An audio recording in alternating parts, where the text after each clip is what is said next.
یہ باب ہے عبادت کے لیے مال اور عمر کے مستحب ہونے کے بیان میں۔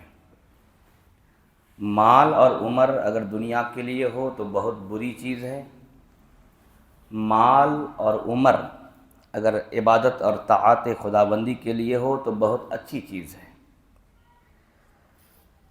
ان ابی بکرۃ ان رجلا قال یا رسول اللہ ای الناس خیر قال من طال عمره وحسن عمله قال فای الناس شر قال من طال عمره وساء عمله رواہ احمد والدارمی۔ حضرت ابو بکرہ سے مروی ہے کہ ایک صاحب نے عرض کیا یا رسول اللہ صلی اللہ علیہ وسلم، کون سا آدمی بہتر ہے؟ یہ سوال حضور سے کیا، ای الناس خیرون، کون سا آدمی بہتر ہے، اچھا ہے؟ قالا، تو حضور پاک نے فرمایا جس کی عمر لمبی ہوئی اور اس کا عمل بھی اچھا رہا۔ سبحان اللہ، جس کی عمر لمبی ہوئی اور اس کا عمل اچھا ہوا تو ایسا آدمی لوگوں میں بہتر آدمی ہے۔ پھر عرض کیا فأی الناس شر، لوگوں میں سب سے برا آدمی کون ہے؟ شر کہتے ہیں برا کو، برا آدمی کون ہے؟ تو نبی پاک نے فرمایا جس کی عمر لمبی ہوئی اور اس کا عمل برا رہا۔ جس کی عمر لمبی رہی پھر عمل اس کا برا رہا تو وہ آدمی لوگوں میں سب سے شریر آدمی ہے، برا آدمی ہے۔ اس کا مطلب کہ لمبی عمر جس بندے کو ملتی ہے دنیا میں عیش مستی کے لیے نہیں، طاعت خداوندی کے لیے، اللہ رسول کی بندگی کے لیے، اللہ کی بندگی کے لیے، رسول پاک کی اطاعت کے لیے، تو لمبی عمر ملی اور اللہ کی عبادت میں گزر گئی تو وہ بندہ لوگوں میں خیر ہے، بہتر ہے۔ عن عبید بن خالد ان النبی صلی اللہ علیہ وسلم قال ان النبی صلی اللہ علیہ وسلم اخا بین رجلین فقتل احدہما فی سبیل اللہ ثم مات الآخر بعدہ بجمعۃ او نحوها فصلوا علیہ فقال النبی صلی اللہ علیہ وسلم ما قلتم قالوا دعونا اللہ ان یغفر له ویرحمه ویلحقه بصاحبہ فقال النبی صلی اللہ علیہ وسلم فأین صلاته بعد صلاته وعمله بعد عمله او قال صيامه بعد صيامه لما بینهما ابعد مما بین السماء والارض۔ ہم لوگ کیا سمجھتے ہیں کہ چلے آج نہیں کل عبادت کر لیں گے، کل نہیں چلو نیکسٹ ہفتہ کر لیں گے، نیکسٹ ہفتہ نہیں چلو نیکسٹ منتھ کر لیں گے، نہیں نیکسٹ ایئر کر لیں گے۔ یہ ہم لوگوں کی عادت بن گئی ہے۔ اب دیکھیں ایک ہفتہ آدمی اگر عمل کر لے تو ایک ہفتہ عمل کو اللہ کی بارگاہ میں کیا اہمیت حاصل ہے، اس حدیث میں دیکھیے۔ حضرت عبید بن خالد سے مروی ہے کہ نبی صلی اللہ علیہ وسلم نے دو صحابی کے درمیان بھائی چارہ قائم فرمایا، اخا رجلین، دو آدمی کے درمیان اخوت قائم فرمائی، بھائی چارگی قائم فرمائی۔ تو ان دونوں میں سے ایک آدمی راہ خدا میں شہید کر دیے گئے، وہ دونوں بھائی جو نبی پاک نے بنایا تھا ان دونوں میں سے ایک راہ خدا میں شہید ہو گئے۔ پھر ان کی شہادت کے بعد دوسرے بھائی بے جمعۃ او نحوہا، یا مراد ہے ایک ہفتہ، کیونکہ جمعہ ایک ہفتہ کے بعد آتا ہے، تو ایک ہفتہ یا ایک ہفتہ کے قریب دنوں کے بعد دوسرا بھائی انتقال کیا۔ انتقال کہتے ہیں طبعی موت کو، اور شہادت کہتے ہیں ہنگامی موت کو۔ فصلوا علیہ، تو دوسرے بھائی جو ایک ہفتے کے بعد طبیعی موت سے انتقال کیے، صحابہ نے ان کی جنازہ پڑھ دی، تو نبی پاک نے فرمایا ما قلتم، تم لوگوں نے ان کے جنازے میں کیا کیا کہا، دعا وغیرہ میں کیا کیا تم نے دعا کی؟ قالو، تو صحابہ نے کہا یا رسول اللہ ہم نے اللہ سے ان کے لیے دعا کی کہ اللہ ان کی مغفرت کر دے، اللہ ان پر رحم فرمائے، اور اللہ ان کو اپنے ساتھی کے ساتھ ملا دے، ان کا بھائی پہلا والا بھائی جو شہید ہو گئے ہیں، یعنی ان کو بھی شہادت کا درجہ عطا فرما دے۔ فقال النبی صلی اللہ علیہ وسلم، تو نبی پاک صلی اللہ علیہ وسلم نے فرمایا اچھا تو فَأَيْنَ صَلَاتُهُ بعد صلاته، تو اس نے جو ایک ہفتہ کے بعد انتقال کیا ہے اور وہ ایک ہفتہ پہلے شہید ہوئے ہیں، تو ان کی شہادت کے بعد ان کی وفات، یہ ایک ہفتہ جو انہوں نے ان کی نماز کے بعد ایک ہفتہ جو انہوں نے ایکسٹرا نماز پڑھی ہے، اینا صلاتہ بعد صلاتہ، تو ان کی نماز کے بعد ان کی ایک ہفتہ والی نماز کہاں گئی؟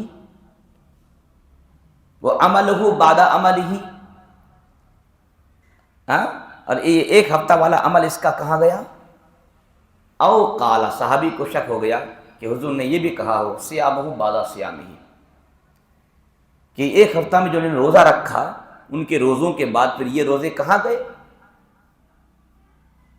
لما بینہما ابعد مما بین السماء والارض، یاد رکھنا ان کے جو شہید بھائی ہیں، شہید بھائی اور اس کے درمیان آسمان اور زمین کا فرق ہے، یعنی یہ شہید سے اور اونچے درجے میں جائیں گے، سبحان اللہ بولے بھائی، ہاں، اور کتنا درجے میں فرق ہوگا؟ آسمان زمین کا فرق ہے، کیا سمجھے آپ؟ ہاں سمجھنا ہوگا۔ آپ بولیں گے کہ وہ شہید سے نمازی کا درجہ بلند ہو گیا، نہیں، ان دونوں آدمی کے درمیان جو حضور نے بولی نا صلی اللہ علیہ وسلم رشتہ مواخات بھائی چارہ قائم فرمائی، تو یہ دونوں نے اللہ سے عہد کیا کہ مولا ہم تیری راہ میں شہید ہو جائیں گے، ہے نا، دونوں نے نیت کر لیا ہے اور دونوں پرعزم تھے کہ ہم تیری راہ میں شہید ہوں گے، تو ایک تو شہید ہو گئے اور ایک شہید نہیں ہو پائے، تو حضور فرماتے ہیں شہید ہونے کے لیے دونوں نے نیت برابر کی تھی، موت کس کی کیسے ہوگی تو وہ تو اللہ تعالیٰ جانتا نہ ہے، لیکن اس نے شہادت کا پکا وعدہ خدا سے کر لیا تھا، جو ایسا ارادہ کرتا ہے اللہ اس کو شہادت کا درجہ دے ہی دیتا ہے، سبحان اللہ۔ تو شہادت کے درجے میں دونوں برابر ہیں، شہادت کے درجے میں دونوں برابر ہو گئے، وہ شہید ہو کر شہید اور یہ شہید کا ارادہ کر کے شہید، سبحان اللہ۔ تو شہادت کے درجے میں دونوں مساوی ہیں، برابر ہیں، لیکن ایک ہفتہ جو یہ زیادہ عبادت کیے ہیں ان سے یہ نمازیں، یہ عبادات، یہ روزے کہاں گئے؟ یعنی ان نمازوں، روزوں، عبادات کی بنیاد پر اب ان دونوں کے درجے میں فرق ہو جائے گا، آسمان اور زمین کا فرق ہو جائے گا، سبحان اللہ۔ ایک ہفتے کا یہ عمل ہے، بتائیے کیا کریں، قوم کا بہت برا حال ہے۔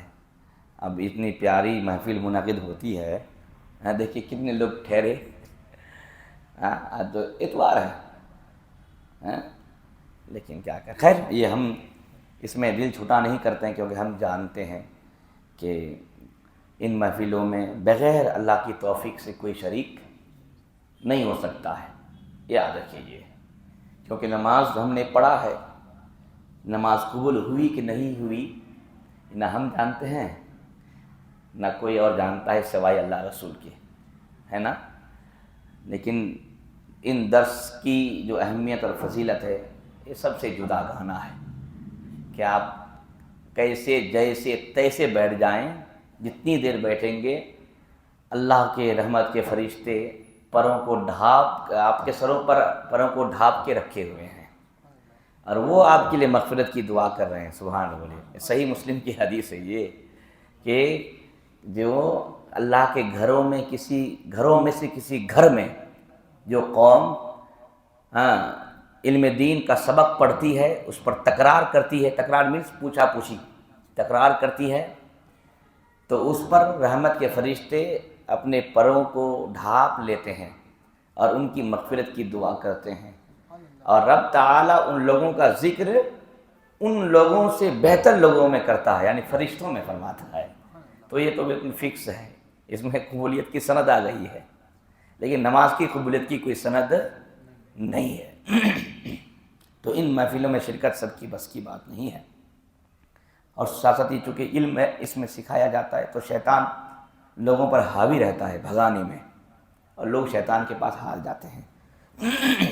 ان ابی کبشۃ الانماری انہ سمع رسول اللہ صلی اللہ علیہ وسلم یقول ثلاث اقسم علیہن واحدثکم حدیثا فاحفظوه فاما الذی اقسم علیہن فانہ ما نقص مال عبد من صدقۃ ولا ظلم عبد مظلمۃ صبر علیہا الا زادہ اللہ بها عزا ولا فتح عبد باب مسألۃ الا فتح اللہ علیہ باب فقر واما الذی احدثکم فاحفظوه فقال انما الدنیا لاربعۃ نفر عبد رزقہ اللہ مالا وعلما فهو یتقی فیہ ربہ ویصلی رحمہ ویعمل للہ فیہ بحقہ فہذا بعبد المنازل وعبد رزقہ اللہ علما ولم یرزقہ مالا فهو صادق النیت یقول لو ان لی مالا لعملت بعمل فلان فاجرہما سواء وعبد رزقہ اللہ مالا ولم یرزقہ علما فهو یتخبط الى آخر۔ لمبی حدیث پاک ہے، اس کو سمیٹ رہا ہوں۔ حضرت ابو کبشہ انماری سے مروی ہے۔ یہ کون ہے؟ یہ عمرو بن سعید ہیں، ان کا نام عمرو بن سعید ابو کبشہ انماری آپ کی کنیت۔ انہوں نے رسول پاک کو فرماتے ہوئے سنا، حضور نے فرمایا کہ میں 3 چیزوں پر تمہیں قسم دے کر 3 چیزوں کا علم دیتا ہوں، اور تم کو میں ایک حدیث بتاؤں گا، اس کو یاد رکھنا۔ رہی بات وہ 3 چیزیں جس پر میں تمہیں قسم دے رہا ہوں، وہ یہ ہے کہ ما نقص مال عبد من صدقۃ، یاد رکھنا، اس بات پر قسم کھا کے حضور کہہ رہے ہیں کہ صدقہ سے کسی بندے کا مال کم نہیں ہوتا، صدقہ سے کسی بندے کا مال کم نہیں ہوتا۔ ولا ظلم عبد مظلمۃ صبر علیہا، اور کسی بندے پر ظلم نہیں کیا جاتا ہے مگر وہ بندہ اس ظلم پر صبر اگر کر لیتا ہے تو اللہ تعالیٰ اس صبر کی بنیاد پر اس کی عزت میں 4 چاند لگا دیتا ہے۔ سبحان اللہ بھائی، سبحان اللہ۔ کوئی مظلوم اگر ظلم سہ لیتا ہے اور صبر کر لیتا ہے، زادہ اللہ بہا عزا، اس کی وجہ سے اللہ تعالیٰ اس کی عزت کو بڑھا دیتا ہے۔ ولا فتح عبد باب مسألۃ، اور کوئی بندہ سوال کا دروازہ نہیں کھولتا ہے، مطلب بلا وجہ بھیک مانگنا، کوئی بندہ بلا وجہ لوگوں سے نہیں مانگتا ہے مگر واقعی طور پر اللہ محتاجی کا دروازہ اس پر کھول دیتا ہے۔ کیا سمجھے؟ یعنی کوئی بندہ اگر بلا وجہ مانگتا ہے، نہیں مانگ کے بھی اس کا گزر بسر ہو سکتا ہے، محنت مزدوری کر سکتا ہے، کسی بھی ذریعے سے چلا سکتا ہے، لیکن پھر بھی وہ مانگتا ہے، تو اللہ تعالیٰ ایسے بندہ کے اوپر فقر کا، محتاجی کا دروازہ کھول دیتا ہے، اور واقعی طور پر وہ محتاج بن ہی جاتا ہے۔ اللہ اکبر، اللہ کی پناہ۔ اور رہی بات وہ حدیث جو میں تم کو بتانے جا رہا ہوں اور جس کو تم یاد رکھو گے، تو میرے آقا فرماتے ہیں انما الدنیا لاربعۃ نفر عبد، یہ دنیا جو ہے 4 قسم کے لوگوں کے لیے ہے۔ ایک آدمی وہ ہے اللہ نے جس کو مال دیا، علم دیا، تو اس مال اور اس علم کو پا کر متقی بن گیا، نمازی بن گیا، ہاں، اور جو اللہ نے اس کو مال دیا تھا اس کے حق کے مطابق اس پر وہ عمل کیا۔ فرماتے فہذا بافضل المنازل، تو میرے آقا فرماتے ہیں یہ بندہ بہت اونچے منزل میں ہے، افضل منزل پر فائز ہو گیا یہ بندہ، کیونکہ مال اور علم اللہ تعالیٰ جو دیتا ہے وہ دین کے لیے دیتا ہے، اور اس نے اسی حساب سے استعمال بھی کیا ہے، تو یہ بہترین منزل پر فائز ہو گیا۔ وَعَبْدٍ رَزَقَهُ اللَّهُ عِلْمًا، اور ایک بندہ ہے کہ جس کو اللہ نے علم تو دیا، وَلَمْ يَرْزُقْهُ مَالًا، لیکن مال نہیں دیا، اس بندے کو اللہ نے علم دیا ہے، مال نہیں دیا، فَهُوَ صَادِقُ النِّيَّةِ، لیکن اس کی نیت سچی ہے کہ اللہ مجھے تو اگر مال دے گا تو میں یہ نیکی کروں گا، وہ نیکی کروں گا، وہی نیت سچی ہے، فَهُوَ صَادِقُ النِّيَّةِ، لیکن وہ نیت کا سچا ہے، یقول، اور کہتا ہے رب سے لو انا لی مالن لعملت بعمل فلان، اے اللہ تو اگر مجھے مال دیتا تو میں فلانا کام کرتا، تو فاجرہما سواء، تو پہلے والا آدمی اور اس کا اجر برابر ہے، سبحان اللہ، جس کو اللہ نے علم بھی دیا تھا، مال بھی دیا تھا، گڈ یوز کیا، افضل منازل پر فائز ہوا، اس بندے کو خالی علم دیا، مال نہیں دیا، لیکن صادق النیت ہے، رب سے کہتا مال اگر تو مجھے دیتا تو میں یہ نیکی کرتا، وہ نیکی کرتا، وہاں خرچہ کرتا، وغیرہ وغیرہ، تو میرے نبی فرماتے ہیں فاجرہما سواء، سبحان اللہ، نیت کو معمولی سمجھتے ہیں، ہاں، کہ سچی نیت بھائی عمل کا کام کر رہی ہے، سبحان اللہ، ہاں، کہ کوئی مال پایا تھا اور مال خدا کے بارے میں لٹایا ہے، عمل کیا ہے، ٹائم اسپینڈ کیا ہے، قوت خرچ کیا ہے، کتنا ہے اس میں، اور یہ صادق النیت ہے، خالی صرف صادق النیت ہے، اور عمل میں لا کے برابر کھڑا کر دیا ہے، سبحان اللہ، تو نیت کا کتنا بڑا دم خم ہے اعمال کے حوالے سے، تو نیت اچھی اور سچی ہونی چاہیے۔ آقا فرماتے ہیں فَأَجْرُهُمَا سَوَاءٌ، تو ان کا اجر بالکل برابر ہے۔ وہ عبدن، اور ایک بندہ ایسا ہے، دو بندے کا بیان ہو گیا، ایک بندہ ایسا ہے کہ رزقہ اللہ مالا، اللہ نے اس کو مال دیا تھا، ولم یرزقہ علما، لیکن اس کو علم نہیں دیا ہے، فہو یتخبط فی مالہ بغیر علم، تو بغیر علم کے، بغیر معلومات کے اپنے مال میں وہ من مرضی کرنے لگا۔ یتخبط کا معنی ہوتا ہے خبط کرنا، ملاوٹ کرنا، حلال حرام میں کوئی تمیز نہیں رکھا، اللہ نے خالی مال دیا تھا اور مال میں فل ملاوٹ کر کے چھوڑ دیا، بغیر علم، بغیر جانکاری کے، اللہ یتقی فیہ ربہ ولا یصل فیہ رحمہ ولا یعمل فیہ بحق، تو اس مال کے مسئلے میں وہ رب سے ڈرا بھی نہیں، رب سے نہیں ڈرا، اور اس مسئلے میں اس نے کوئی مال کا جو حق تھا اس حق کے مطابق عمل بھی نہیں کیا، یعنی من مرضی، رب نے دولت دیا ہے تو مرضی کے مطابق ایک دم ناجائز و حرام کام صرف کرتا رہا، فَهَذَا بِأَخْبَثِ الْمَنَازِلِ، میرے آقا فرماتے ہیں یہ خبیث ترین منزل پر جائے گا۔ اخبث یہ تفضیل کا صیغہ ہے، بِأَخْبَثِ الْمَنَازِلِ، یہ خبیث ترین منزل میں اس کا ٹھکانہ ہوگا۔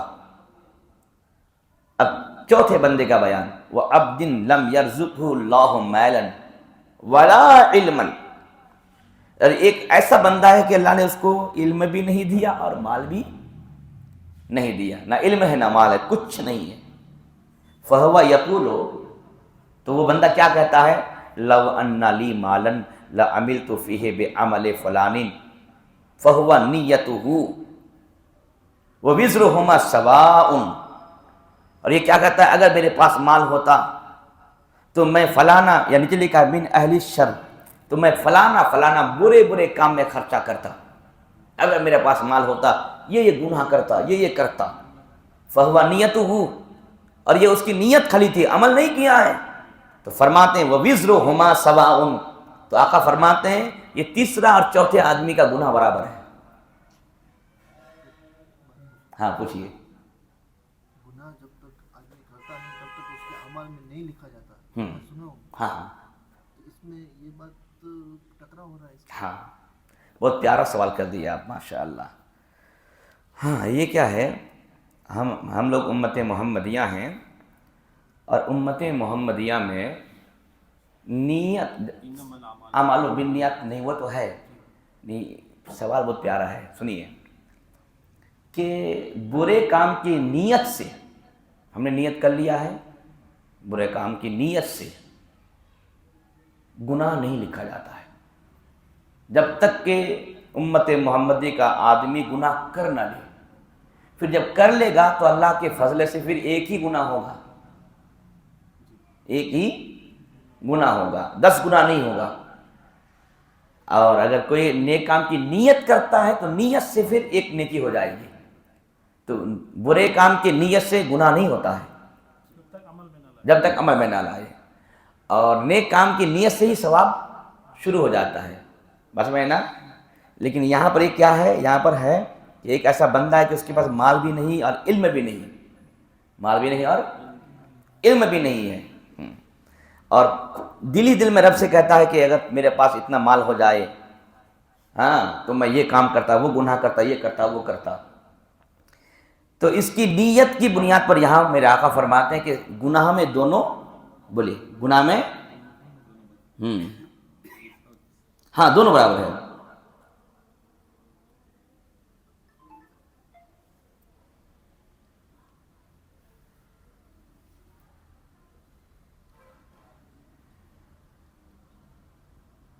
ہاں سنیے، یہاں پر جواب دے دیا ہے، کہہ رہے ہیں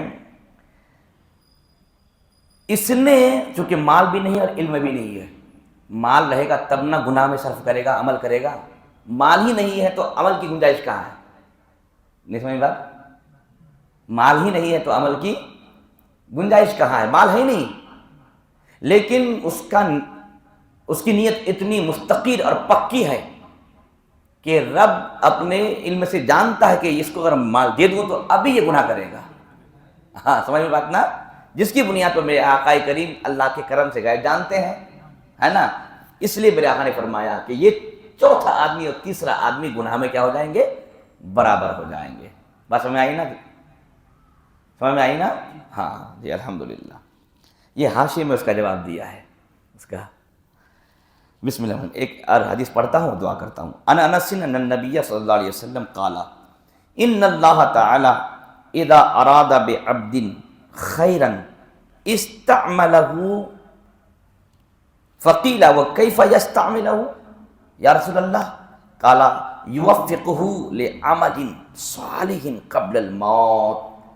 حضرت انس سے مروی ہے، نبی پاک صلی اللہ علیہ وسلم نے فرمایا بے شک اللہ تعالی جب کسی بندے کے ساتھ خیر کا ارادہ فرما لیتا ہے تو استعملہ، تو اس بندے کو اللہ استعمال فرماتا ہے۔ نیچے لکھا ہے جعلہ عاملا فی الطاعۃ، اس بندے کو اللہ استعمال فرماتا ہے، مطلب یعنی اس بندے کو اللہ تعالیٰ اپنی بندگی کا عامل بنا دیتا ہے۔ استعمال فرمانے کا مطلب کہ اس بندے کو اللہ تعالیٰ اپنی عبادت کی توفیق دیتا ہے۔ ہاں جیسے ابھی آپ چوک گئے کہ اللہ استعمال فرماتا ہے، اس کا کیا مطلب؟ تو یہ چوکے صحابہ بھی تھے۔ فقیلہ وکیف یستعملہ یا رسول اللہ، تو صحابہ نے پوچھا سرکار یا رسول اللہ، اللہ تعالیٰ بندے کو کیسے استعمال فرمائے گا؟ قالا، تو حضور نے فرمایا یوفقہ لعمل صالح، یعنی اللہ تعالیٰ اس بندے کو عمل صالح کی توفیق دے گا قبل الموت، موت سے پہلے، موت سے پہلے۔ اور یہی توفیق دینا ہی اللہ تعالیٰ کا اس کے ساتھ خیر کا ارادہ فرمانا ہے۔ اور رب جب کسی کے ساتھ خیر کا ارادہ فرما دیتا ہے تو پھر دنیا اس کے لیے شر چاہے کچھ بگڑنے والا نہیں ہے، بندہ کامیاب ہو گیا کہ رب نے اس کے ساتھ خیر کا ارادہ فرما لیا ہے۔ اب خیر کا کیا ارادہ فرمایا ہے؟ خیر سے کیا معنی ہے؟ خیر سے کیا مراد ہے؟ کیا مطلب ہے؟ تو محدثین کہتے ہیں کہ اس کی تشریح کرنے مت جاؤ، اس کی توضیح کرنے، اس کی ایکسپینڈ کرنے کے لیے مت جاؤ کہ اللہ نے جو خیر کا ارادہ کیا ہے تو خیر سے کیا مراد ہے. کیوں؟ کیونکہ اللہ کی رحمت کے دریا کا کوئی کنارہ نہیں ہے، تو خیر کی تشریح کا بھی کوئی کنارہ نہیں ہے. ہاں، کہ پتہ نہیں رب نے جو خیر کا ارادہ کیا ہے، کیا جو خیر ہے، تو وہ رب کی مشیت پر ہے. اس لیے یہاں پر قلم ہم لوگ روک دیتے ہیں، زبان بھی روک دیتے ہیں، بس اللہ نے خیر کا ارادہ کر لیا ہے، بیڑا پار ہے. سبحان اللہ نہیں بولیں گے؟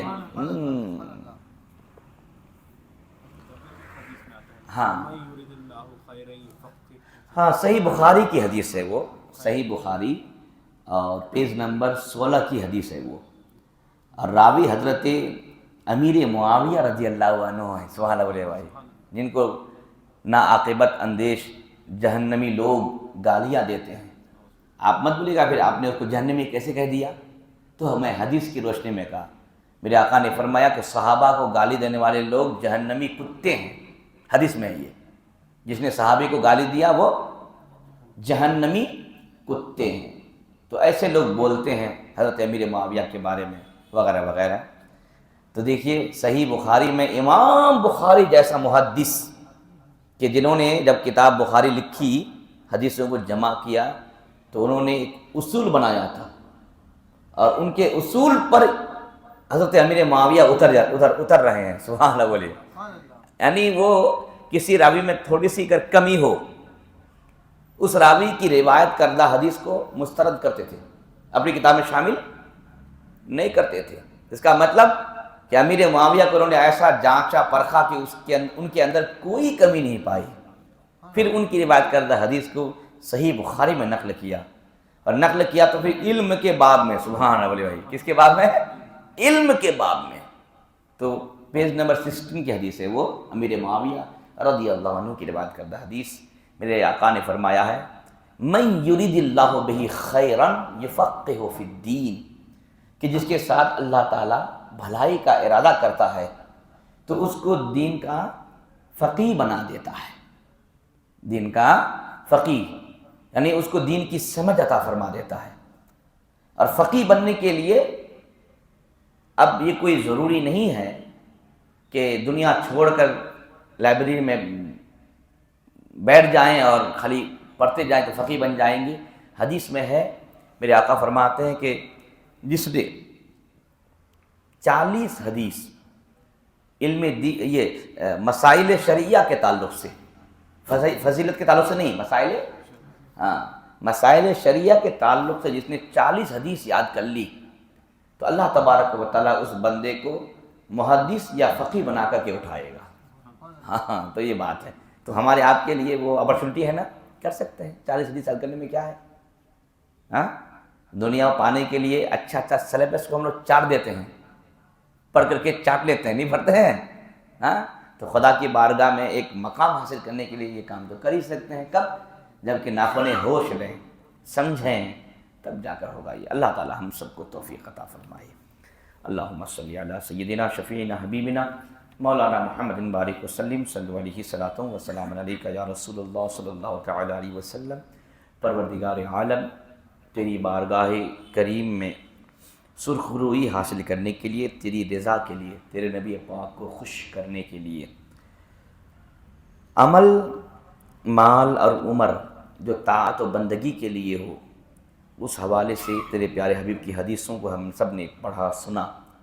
اے اللہ اس محفل کو قبول فرما، ہمارے علم میں اضافہ فرما، عمل میں اضافہ فرما، نیت میں صداقت عطا فرما، شرارت سے ہماری حفاظت فرما، بد نیتی، بد عملی، بد کرداری سے ہم سب کی حفاظت فرما، اور ہمیں تیرے احکامات پر، تیرے حضور پاک کی سنتوں پر عمل کی توفیق عطا فرما، حلال روزی عطا فرما، اور حرام روزی کے دروازے ہم پر بند فرما. دنیا بھر کے تمام مسلمان جہاں بیمار ہیں سب کو شفا عطا فرما، سبوں کی روزی روٹی میں، عزت میں، اقبال میں، ایمان عقیدے میں حفاظت فرما. ہمارے مرحومین کی مغفرت فرما، ہمارے مدرسوں، مسجدوں، خانقاہوں کی حفاظت فرما. علماء کرام کو خصوصیت کے ساتھ اخلاص سے دین کی خدمت کرنے کی توفیق عطا فرما، اور دنیا سے، دنیا کے حرص لالچ سے ہم سب کی حفاظت فرما۔ ان اللہ و ملائکتہ یصلون علی النبی یا ایھا الذین آمنوا صلوا علیہ وسلموا تسلیما۔